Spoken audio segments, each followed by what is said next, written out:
मेरे पति को छोटी से छोटी बात पर गुस्सा आ जाया करता था और उनको अपना गुस्सा काबू करना नहीं आता था। अचानक से वह किसी भी बात पर गुस्सा हो जाया करते थे और सारे घर का सामान फेंकने लगते थे। कई दफा उन्हें मोहब्बत से समझाया कि इतना गुस्सा ठीक नहीं होता, लेकिन उन्हें किसी भी सूरत समझ में नहीं आ रहा था। वह न चाहते हुए भी मुझ पर गुस्सा हो जाया करते। मेरी शादी को 1 साल बीत चुका था और इस 1 साल में उनके गुस्से की इंतहा को देख लिया था, लेकिन मुझे इस बात का अंदाजा नहीं था कि वह गुस्से में हर हद को पार कर जाएंगे और हमारे रिश्तों को ही निशाना बना बैठेंगे। एक मामूली सी बात को लेकर मेरे पति ने मुझसे हर तरीके का ताल्लुकात खत्म कर लिया था, लेकिन जैसे ही उनका गुस्सा ठंडा हुआ, वह मेरे कदमों में गिर गए और माफी मांगने लगे। लेकिन अब क्या होगा जब चिड़िया खेत चुन गई। मैं और करण एक मोहल्ले में रहते थे और मैं स्कूल आते जाते करण को देखा करती और मुझे करण से मोहब्बत हो गई थी। जब करण ने मेरे लिए रिश्ता भेजा तो मेरे घर वालों ने साफ इनकार कर दिया, क्योंकि करण का गुस्सा सारे जहां में मशहूर था। करण हमेशा गुस्से में अपना आपा खो बैठते थे। गुस्से में आकर मोहल्ले में मारपीट या लड़ाई झगड़ा उनके लिए आम बात। और जब मुझे अंदाजा हो गया कि मेरे घर वाले किसी भी सूरत में मेरी शादी करण के साथ नहीं करेंगे, तो मैंने चुपके चुपके करण से मिलना शुरू कर दिया। मुलाकातों में करण ने मुझे यह यकीन दिलाया कि वह कभी भी मुझ पर गुस्सा नहीं करेगा, क्योंकि वह मुझसे मोहब्बत करता था और उनकी वजह से मुझे कभी भी कोई तकलीफ नहीं होगी। मैं इस वक्त जवानी की दहलीज पर थी और जज्बात की सीढ़ियां चढ़ रही थी। हर मुलाकात पर जब करण मुझे हाथ लगाते और मोहब्बत से मुझे चूमते तो मैं असहज महसूस करती और करण ने मुझे इतना बेताब कर दिया था कि मेरे लिए और कोई रास्ता ना था कि मैं अपने घर वालों के मर्जी के खिलाफ जाकर करण से शादी करूं। मैं किसी भी तरह अपना और करण का मिलन चाहती थी। चुपके चुपके मिलने वाली मुलाकातों ने हमारे दिल में जज्बातों का ऐसा तूफान पैदा कर दिया जिसे रोकना क्या बर्दाश्त करना मेरे बस में न था। कभी कभी हम दोनों अपनी हद से बाहर निकल जाते और सब कुछ भूलकर मैं करण की हो जाती। करण मिलने के लिए अपने दोस्त का एक घर ले रखा था जहां उसका दोस्त अकेला रहता। मैं और करण वहीं मिलते और अपनी प्यास को बुझाने की कोशिश करते, लेकिन जल्द ही मेरे मुलाकात के लम्हे खत्म हो जाते। कभी कभी करण कहता, अब और बर्दाश्त नहीं करना, अगर तुम मेरी ना हुई तो मैं कोई भी गलत कदम उठा लूंगा। मैं करण के इस जुनून को अपने लिए मोहब्बत समझती रही और मुझे अंदाजा ही ना हुआ कि यह जुनून उनकी फितरत का हिस्सा है। मैं उनकी मोहब्बत भरे जज्बात से इस कदर मुतासिर हुई कि मैंने घर बार छोड़कर 18 साल की उम्र में उनके साथ भागकर शादी कर ली और हम दोनों का मोहल्ला छोड़कर दूर चले आए और करण के घर में उनकी बूढ़ी माँ और भांजा ही रह गया था, क्योंकि उनकी बहन और बहनोई का बहुत पहले मृत्यु हो गई थी। फिर कुछ अरसे बाद हमें खबर मिली कि उनकी माँ भी अब इस दुनिया में नहीं रही, तो करण अपने भांजे को हमारे घर ले आए। जब मैं अपना घर छोड़कर करण के साथ फरार हुई तो हमारे बहुत सपने थे और इस शादी को लेकर बहुत सारे अरमान थे। हमने एक किराए पर घर ले लिया था। करण की नौकरी बहुत अच्छी लगी थी, इसीलिए हमें पैसे की कोई दिक्कत नहीं थी। करण मुझसे 12 साल बड़े थे और शादी के वक्त उनकी उम्र 30 साल थी। उनके गुस्से की वजह से कोई भी अपनी बेटी की शादी उनके साथ नहीं करना चाहता था और जब मैं उनके साथ ही तो उन्होंने जज्बात में आकर बहुत सारा समय मेरे साथ गुजारा और मुझे लेकर फरार हो गए। शादी को लेकर उनके अंदर बहुत जुनून हो गया। जब वह मुझसे 2 घंटे मोहब्बत करने के बावजूद पीछे न हटे और उनकी प्यास न बुझी, मैं बहुत थक चुकी थी। इसलिए मैंने करण से कहा कि मैं अब थक चुकी हूँ और सोना चाहती हूँ, लेकिन वह सपने में डूबे हुए थे। जब हम सोने के लिए गए तो करण मेरे साथ जबरदस्ती करने लगा और पूरी रात उनकी जबरदस्ती को हम बर्दाश्त करते रहे, लेकिन हम उसे तब भी उनकी मोहब्बत समझ रहे थे। करण ने मुझसे जो गुस्सा करने की बातें कही थी, महज वह सब एक इत्तेफाक था। वक्त के साथ उनका गुस्सा भी वापस आ गया और वह मुझसे जोर जबरदस्ती करने के अलावा मुझ पर छोटी छोटी बातों पर गुस्सा भी करते। कभी कभी तो मार पीट पर भी उतर आते। मैं यह सब बर्दाश्त करने पर मजबूर हो गई थी क्योंकि मेरे पास वापसी का कोई रास्ता न था। लेकिन मुझे जिस दिन करण मुझसे मोहब्बत करते हैं तो इस कदर करते कि मैं उनकी तमाम पुरानी बातें और जुल्मों को भूल जाती और एक दफ़ा फिर उनकी मोहब्बत में दीवानी हो जाती।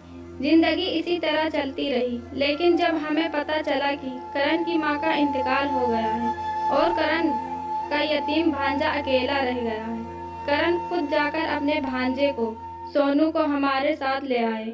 और इस वक्त वह एक छोटा बच्चा था, महज 12 साल का था, बिल्कुल मेरे भाई जैसा। इसीलिए मैंने उसे देखते ही फौरन अपने सीने से लगा लिया और उससे बहुत ज्यादा प्यार करने लगी। मैं हर वक्त उसका ख्याल रखती और उसके साथ साथ रहती।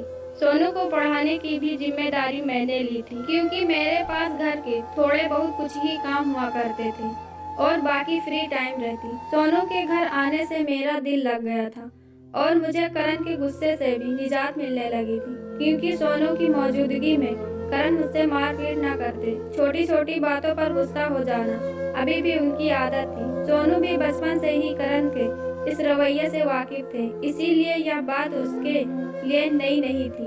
अक्सर करण की ना मौजूदगी में वह करण को मजाक मजाक में बुरा भला कह देता और मैं उसकी बात सुनकर मुस्कुरा उठती। वह मुझे कहता, एनम दीदी, मुझे बिल्कुल अच्छा नहीं लगता कि मामू आपके साथ इस तरीके का रवैया करते हैं जबकि आप इतनी अच्छी हैं। मैं मुस्कुराकर सोनू की बात को टाल देती, लेकिन सच तो यह था कि मुझसे भी अब करण का सलूक मुझसे बर्दाश्त नहीं होता था। मोहब्बत के जो हसीन सपने सजाए मैं करण के साथ आई थी, करण ने एक एक करके उन तमाम सपनों को तोड़ दिया था। कई दफा मैंने सोचा कि क्यों ना अपने घर वापस लौट जाऊं, लेकिन फिर इतना हिम्मत ना हो सकी कि दोबारा अपने माँ बाप का सामना करूं। एक दिन करण बहुत गुस्से में ऑफिस से घर लौटे और इत्तेफाक से मुझे खाना पकाने में देर हो गई थी क्योंकि आज सुबह से ही घर में गैस खत्म थी। करण मेरी बात सुनने बगैर ही गुस्से में ही घर का सारा सामान फेंकना शुरू कर दिया और जब मैं उन्हें रोकने की कोशिश की और बताना चाहा कि सुबह से गैस नहीं थी तो उन्होंने मेरी बात सुने बगैर ही मुझे तलाक दे दिया। मैं अपनी जगह पर ही हक्का बक्का रह गई और करण को इस बात का अंदाजा न हुआ कि वह मुझ पर किस तरह का कहर ढा गए हैं। हमेशा की तरह थोड़ी ही देर में उनका गुस्सा शांत हो गया कि उन्हें एहसास हुआ कि हम दोनों के साथ कैसा जुल्म कर गए हैं। वह मेरे कदमों में बैठ गए और जोर जोर से रोने लगे। उन्होंने यही कहा, उन्होंने जो कुछ भी कहा वह गुस्से में कहा और उसका कोई मतलब न था। मैं उसकी बात किसी भी सूरत नहीं मान सकती थी। मेरे नजदीक अब तलाक हो चुका था। जब करण ने देखा कि मैं किसी भी कीमत पर उनके साथ रहने के लिए राजी नहीं हूँ तो उन्होंने एक दरमियानी रास्ता निकाला और कहने लगे कि मैं इस घर में रहकर अपने इज्जत के दिन गुजार लूं और फिर सोनू से शादी करके दोबारा उनसे शादी कर लूं। करण की बात सुनकर मेरी जान निकल गई कि वह अपने मतलब की खातिर अपने 13 साल के भांजे से मेरी शादी करना चाहते हैं। करण ने कहा यही एक रास्ता है जिसके जरिए से हम दोनों एक हो सकते हैं। मेरे पास करण की बात मानने के अलावा और कोई रास्ता ना था, इसीलिए मैं इस घर में रहकर अपनी इज्जत पूरी करने लगी। फिलहाल हमने यह बात सोनू से छुपा ली थी। मैं रात को स्टोर रूम में चली जाती और रात वहीं गुजारती। दिन भर तो करण घर पर मौजूद न होते थे।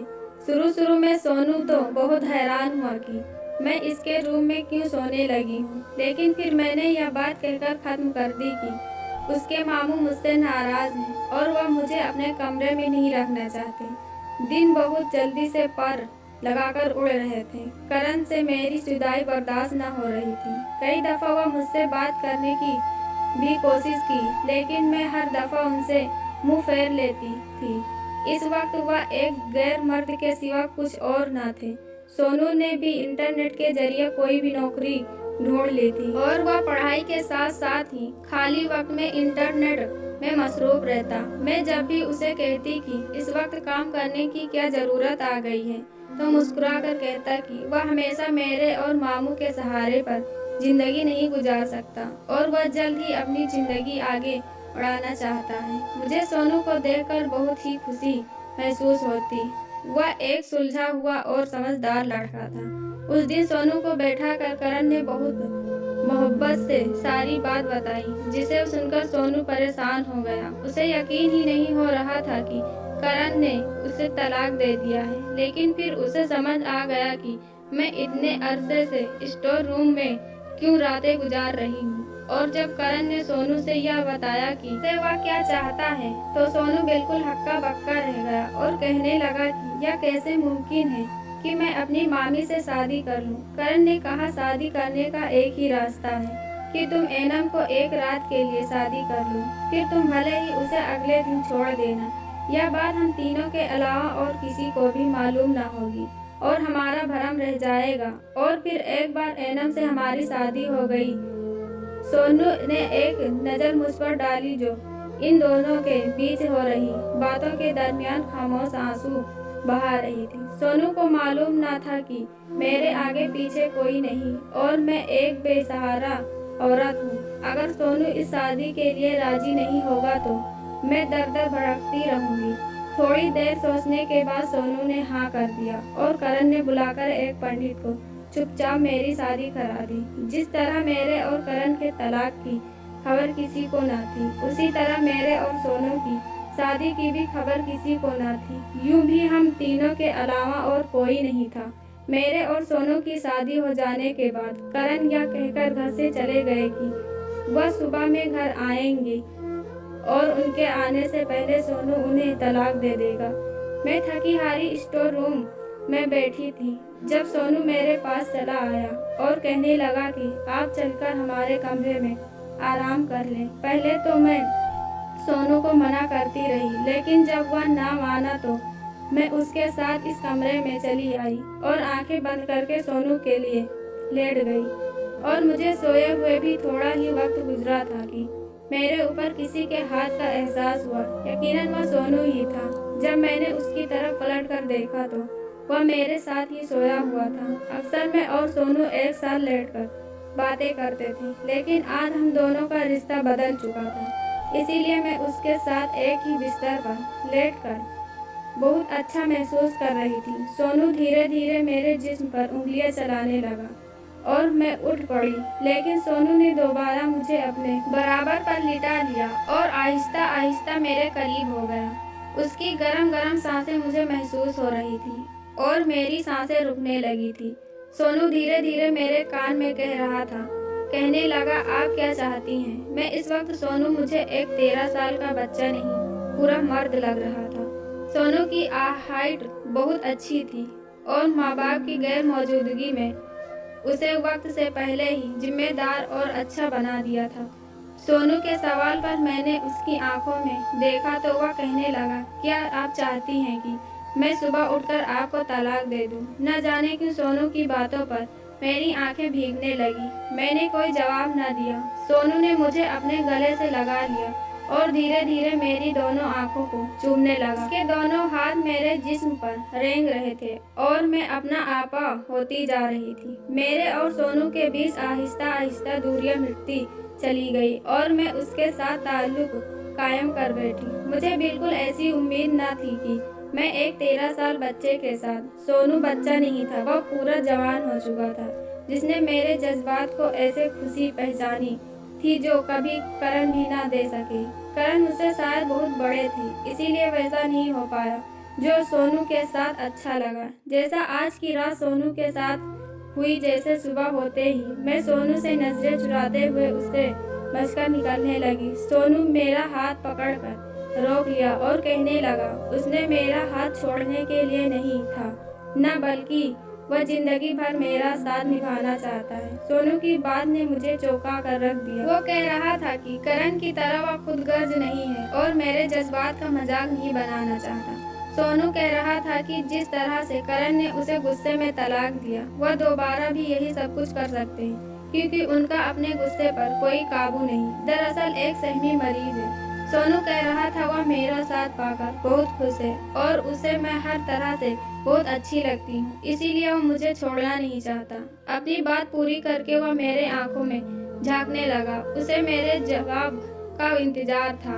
इससे पहले कि मैं उसे कोई जवाब देती। करण वापस घर लौट आया और आते ही हम दोनों को एक साथ देखकर पहला सवाल यही किया कि सोनू ने मुझे तलाक दे दी है क्या। मैंने करण की तरफ एक सख्त निगाह डाली और करण से कहा कि मैं सोनू से तलाक नहीं ले सकती।